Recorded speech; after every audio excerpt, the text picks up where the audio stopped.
ঝিনাইদহে বর্ণাঢ্য আয়োজনে বাংলা নববর্ষ উদযাপিত হয়েছে। মোহাম্মদ হাবিব ওসমানের রিপোর্টে বিস্তারিত। সারা দেশের মতো ঝিনাইদহে বর্ণাঢ্য আয়োজনের মধ্য দিয়ে উদযাপিত হয়েছে বাংলা নববর্ষ। সোমবার সকাল থেকে শহরের বিভিন্ন এলাকায় মঙ্গল শোভাযাত্রা, সাংস্কৃতিক অনুষ্ঠান, গ্রামীণ খেলাধুলা ও পান্তা ইলিশের আয়োজনের মধ্য দিয়ে নতুন বছরকে বরণ করে নেয় স্থানীয়রা। সকাল ৮টায় কেন্দ্রীয় শহীদ মিনার চত্বর থেকে বের করা হয় মঙ্গল শোভাযাত্রা।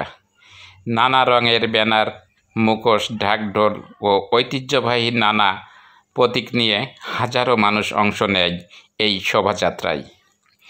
এতে অংশ নেন জেলা প্রশাসক মোহাম্মদ আব্দুল আওয়াল, পুলিশ সুপার মঞ্জুর মোর্শেদ সহ সরকারি কর্মকর্তা, সাংস্কৃতিক কর্মী, শিক্ষার্থী সহ নানা শ্রেণী পেশার মানুষ।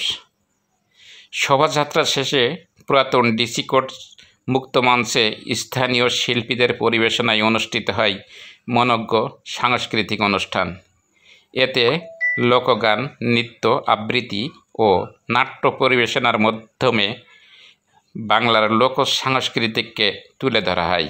এদিকে সকাল 10টায় ঝিনাইদহের জেলা বিএনপির আয়োজনে উজির আলী স্কুল মাঠ থেকে একটি র্যালি বের করা হয়। র্যালিটি বিভিন্ন ধরনের ব্যানার, ফেস্টুন, প্ল্যাকার্ড সহ শহরের প্রধান প্রধান সড়ক পরিদর্শন করেন। শেষেই একই স্থানে এসে শেষ হয়। র্যালিতে নেতৃত্ব দেন জেলা বিএনপির সভাপতি এম এ মজিদ। এ সময় আরও উপস্থিত ছিলেন সাধারণ সম্পাদক জাহিদুজ্জামান মনা, সিনিয়র সহসভাপতি আব্দুল মজিদ বিশ্বাস, পৌর বিএনপির সভাপতি কামাল আজাদ পান্নু সহ বিভিন্ন পর্যায়ের নেতৃবৃন্দ। এছাড়াও বিভিন্ন শিক্ষা প্রতিষ্ঠান ও সাংস্কৃতিক সংগঠন দিনব্যাপী আয়োজন করে নিজস্ব সাংস্কৃতিক পরিবেশনা।